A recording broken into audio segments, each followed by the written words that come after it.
자, 금융 이야기 좀 해보도록 하죠. 도움 말씀 받기 위해서 대신증권 리서치센터 은행증권보험 애널리스트입니다. 박희애진 연구원 함께하겠습니다. 어서 오십시오. 안녕하세요. 네. 요즘 금융 섹터 재미없죠, 별로? 네. 네. 금융이 참 강국이어야 되는데 왜 이렇게 관심 못 받는가 모르겠는데 드문드문 이 재료들이 도출이 좀 되는 것들이 좋진 않아요. 특히 이제 금융 소비자를 대변하는 당국의 입장에서는 소비자들의 원성이나 불만의 목소리를 귀 기울여 보다 보니 많은 문제점들이 있는 상품들이 나왔잖아요. 네, 특히 뭐 맞습니다. 이제 보도를 통해서 아시겠지만 DLF 같은 파생결합 펀드. 네. 거기에 또 이제 운용사들의 일부가 또 이야기 이슈가 있고 투자 심리도 위축되고 하니까 근데 현재 그 사태라고 하긴 좀 뭐합니다만 박혜진 연구원이 보시기에 이슈가 됐던 것들이 진행 형태는 좀 어떤가요? 지금 거의 마무리 단계로 왔고요. 얼마 전에 이제 하나금융지주랑 우리금융지주 저희 CEO 중징계가 결정이 됐습니다. 네. 그래서 사실 은행들이 그 관련 충당금을 지금 4분기에 굉장히 보수적으로 쌓고 있는 추세이고, 제가 봤을 때 이제 사태의 국면은 거의 마무리되는 것이고, 내년에는 어떻게 보면 이제 쌓은 이 충당금이 약간 일부 환입될 수도 있는 그런 요인도 지금 존재하고 있는 상황이고요. 네. 그 CEO 관련 징계는 이제 이게 아직은 확정은 아닙니다. 일단은 결정이 난 거고 그거 관련해서 이제 은행들이 소명을 할 텐데 그 추이를 조금 지켜보시는 타이밍이 아닌가 이렇게 판단하고 있습니다. 그래도 은행들은 작년에 수익이 괜찮았죠? 사상 최대 이익을 맞아요. 냈죠. 네네. 사상 최대 네. 이익을 낸 배경에는 물론 판매가 좀 공격적인 부분도 없지 않아 있었고 거기에 따른 부작용들도 있었는데 거기에 따른 또 이 대손 충당, 네. 만약의 경우를 대비해서 감액을 시켜놓는 네. 이런 형태는 취났다. 네, 맞습니다. 네. 은행주에 미치는 영향은 그래서 제한적이다? 굉장히 제한적입니다. 네. 좋아요. 그다음에 이제 이 바이러스와 금융. 사실 바이러스가 지금 계속 이슈가 되다 보니까 뭐 중국 당국은 굉장히 급해졌죠. 그래서 사상 제가 봤을 때는 이렇게 큰 규모의 이 대응책이 나온 적이 단기간에 없었던 것 같은데 1조 7천억 위안. 네, 맞습니다. 우리 돈으로 뭐 거의 300조 원에 가까운 돈을 뭐 어떻게 풀었는지는 아직 명확치는 않지만 네. 오늘은 또 기업 금융자금으로 또 3천억 위안 한 50조 원 조단입니다. 하루에 네. 조단위씩 막 이렇게 막 던지는데 네. 이것이 이제 궁극적으로는 또 이제 금리 인하 가능성으로도 이제 확산되고 있어요. 중국의 기준금리 같은 경우도 그렇고 은행 간 금리도 그렇고 뭐 어떨까요? 이건 우리나라 은행주에는 어떤 영향을 주게 됩니까? 원래 이제 금리 인하 기조가 조금 딜레이되는 추세였었습니다. 원래 네. 이제 저희 하우스만 하더라도 1, 2월에 이제 그 기준금리 인하를 조금 예상을 하고 있었었는데 한 작년 말부터 이제 조금 어떻게 보면 미국 경기도 반등을 하고 글로벌 지수가 반등을 하고 경기가 생각보다 나쁘지 않다는 기대감이 조성이 되면서 이 시점이 딜레이 됐었는데요.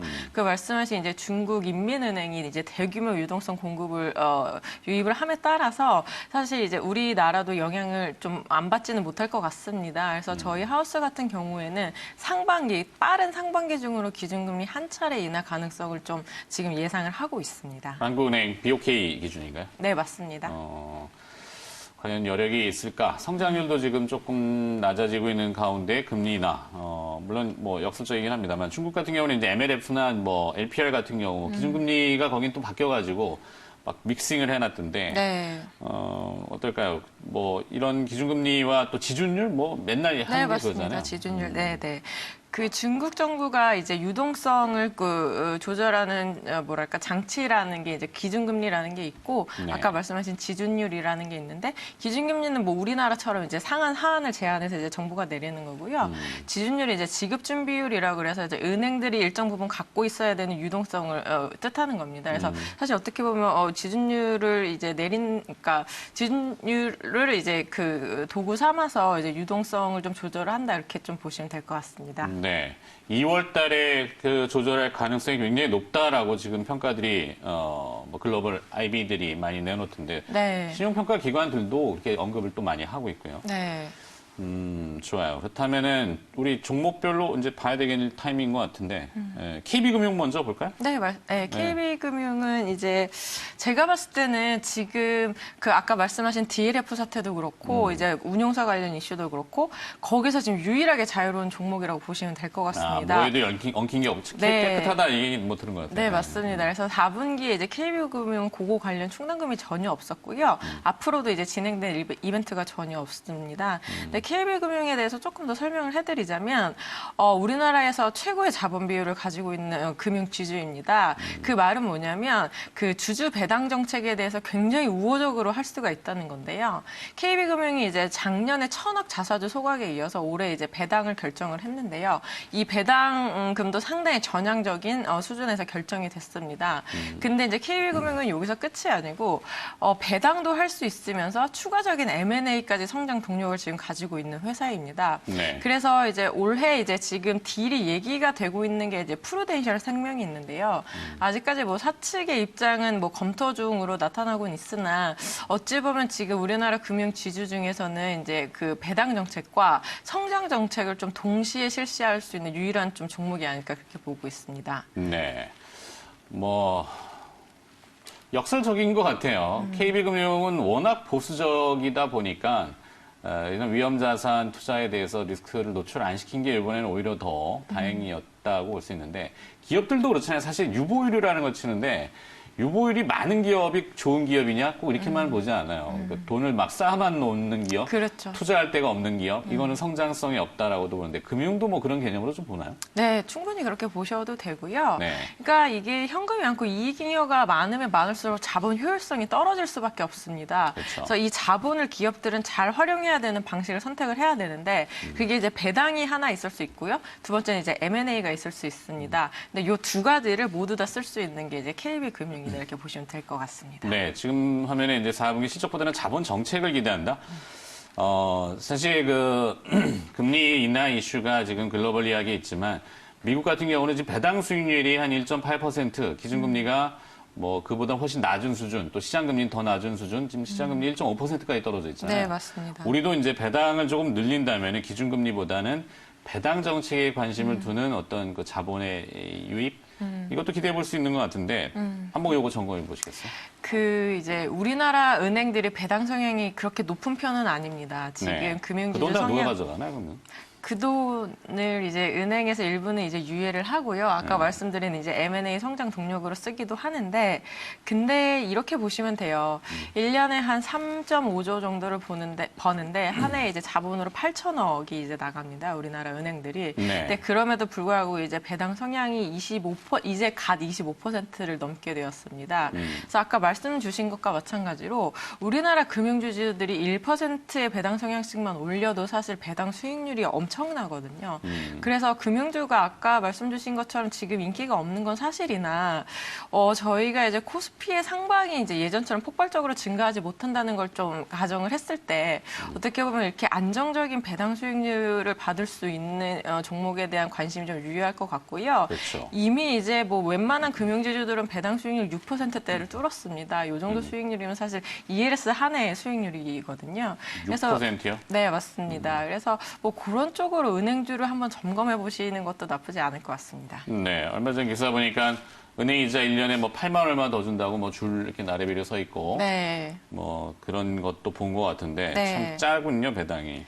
네, 배당 성향이 짠데 수익률이나 이런 배당 성향은 거는 코스피 액면가 최고죠. 기준이죠? 아니, 배당 성향이 이제 전체 이익 기준이죠. 이익 기준? 네, 네, 네. 이익에 얼마를 주느냐? 네, 네. 알았어요. 네. 네. 다음은 신한주주 넘어가 볼까요?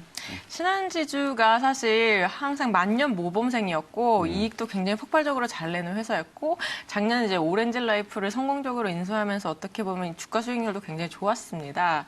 근데 이제 아까 말씀드린 관련 사태로 지금 조금 발목이 잡힌 상황이고요. 신한지주가 이제 매년 조금 항상 이제 긍정적인 경영 계획을 내놨었는데 얼마 전에 이제 언론에서도 보도가 났다시피 신한은행이 이제 거의 창립 이래 최초로 감익을 조금 예상을 하고 있는 상황입니다. 네. 그만큼 좀 상품 판매가 많이 위축되는 것 같고 이제 이자 마진도 좀 녹록치 않은 것 같은데요. 근데 그럼에도 불구하고 신한지주는 아직까지 이제 상위권 금융지주의 위상은 분명히 유지를 할 겁니다. 워낙 이제 효율화가 잘 되어 있는 회사이기도 하고요. 근데 다만 이제 아까 KB금융에 대해서 제가 말씀을 드렸는데 올해는 신한지주보다는 좀 KB금융의 해가 아닐까 좀 그렇게 판단을 하고 있습니다. 네. 은행주의 주가는 거의 뭐 석유화학 회사의 주가처럼 채굴로 들어갔군요. 네, 바닥을 지금 계속 진바닥이 파네요. 없습니다. 네. 네. 뭐 이러다 기름 나오겠네, 생각하네. 아, 왜 이렇게 주가가 무거울지. 자, 내실이 가장 견조한 금융지주가 이제 신한지주인데, 주가 반전은 언제쯤 기대해 볼 수 있을까요? 신한지주가 올해 이제 오렌지라이프를 이제 작년에 완전자회사화를 결정을 했고요. 네. 이 말은 뭐냐면 이제 자녀 지분을 주식 교환을 통해서 이제 인수하게 되었습니다. 그러면서 이제 신주가 좀 발생을 하게 됐고, 요거를 이제 자사주 매입을 한 다음에 자사주 소각을 할 지금 계획을 가지고 있습니다.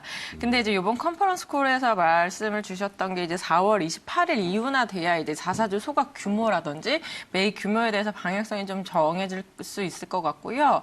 제가 생각했을 때는 신한지주의 지금 뭐 밸류에이션이라든지 뭐 이익 레벨 같은 게 크게 훼손될 상황이 아니기 때문에 이 자사주 소각 규모가 굉장히 관건으로 저는 보고 있습니다. 그래서 4월, 5월 초 전후로 해가지고 신한지주의 주가는 그때 좀 향방이 결정될 것 같습니다. 4월이나 5월 초. 네. 그렇게 보시는군요. 네. 자, 마지막으로 하나금융지주 한번 더 볼까요? 네.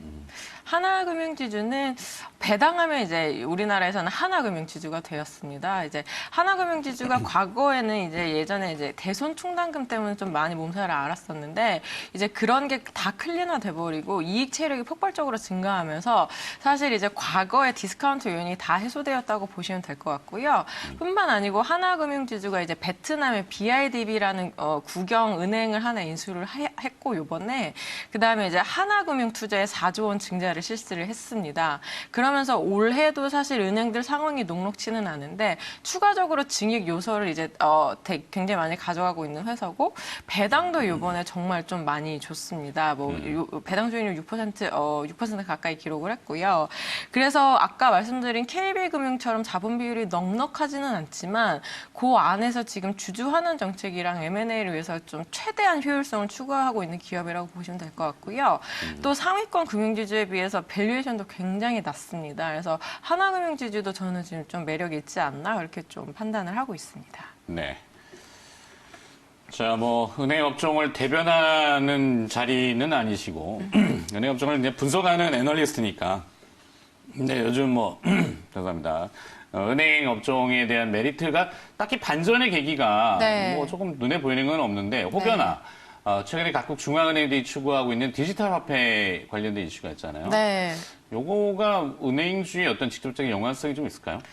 디지털 화폐가 그러니까 은행의 기본적인 업무는 여신 업무이기 때문에 그렇죠. 여수신 업무가 네, 기본이죠. 이제 예대 마진을 수취하는 구조이기 때문에 이게 메인 수익원에 미치는 영향은 거의 제한적으로 보셔도 되는데 다만 이제 은행 지주들이 자회사를 굉장히 많이 갖고 있지 않습니까? 그 관련해서 이제 전산 회사 같은 것도 많이 가지고 있고 사실 금융은 전산이 핵심인데 뭐 이런 식으로 자회사를 하나 더 꾸리는 것도 예상을 해볼 수 있는 시나리오고요. 어떻게 보면 전자화폐를 통해서 은행들도 뭐 추가적인 수익원을 만드는 그런 뭐 구조를 가질 수 있는 가능성도 없지는 않을 것 같습니다. 네. 사실 은행도 이 비용 아니겠어요? 각 네. 점포가 많고 거기에 들어가는 인력도 물려 있고 네. 물론 이 지금 현재 정부가 추구하는 그 고용 동향이라든지 이거를 감안하면 점포를 확 줄일 수는 없을 거예요. 네, 그래서. 맞습니다. 하지만 이제 네. 은행 입장에서 보면 비용을 줄이면은 당연히 수익성이 올라갈 수 있잖아요. 네. 은행들이 매년 지금 희망퇴직을 하고 있고요. 이번 4분기도 1,500억, 1,700억 규모의 이제 희망퇴직을 했습니다. 네. 근데 이 희망퇴직을 한 기간이 이제 벌써 10년째고요. 앞으로 10년은 이제 희망퇴직을 더 해야 이제 이게 좀 생산성이 올라갈 수 있는 그런 구조입니다. 그래서 어떻게 보면 이제 옛날에는 일회성 비용으로 봤던 희망퇴직 비용이 이제 경상적인 비용으로 자리를 잡았고요. 이게 아까 말씀 주신 대로 이제 디지털화 뭐 이런 게 많이 진행이 되면서 지점에 대한 수요가 감소하고 있고, 네, 인력의 이제 수요도 많이 감소하고 있는 상황이라서 이번에도 이제 희망퇴직을 실시를 했는데 또 이제 이 정부 정책에 맞춰서 그에 상응하는 이제 신입사원을 또 그만큼 뽑고 있습니다. 이제 은행 인력들이 어떻게 보면 인당 생산성이 높아지는 뭐 그런 효과를 좀 기대할 수 있지 않나. 그리고 인당 생산성은 지금 분명히 높아져 있고요. 예, 뭐 그런 추세입니다. 좋습니다. 자, 은행업종 언젠간 반전이 있을 테고 그때 되면 또 박혜진 연구원이 바빠지실 테니까 바쁘시기 전에 한번 모셔봤고요. 오늘도 도움 말씀 잘 들었습니다. 네. 대신증권 리서치센터 은행증권보험업종 애널리스트였고요. 네, 박혜진 연구원이었습니다. 고맙습니다. 감사합니다.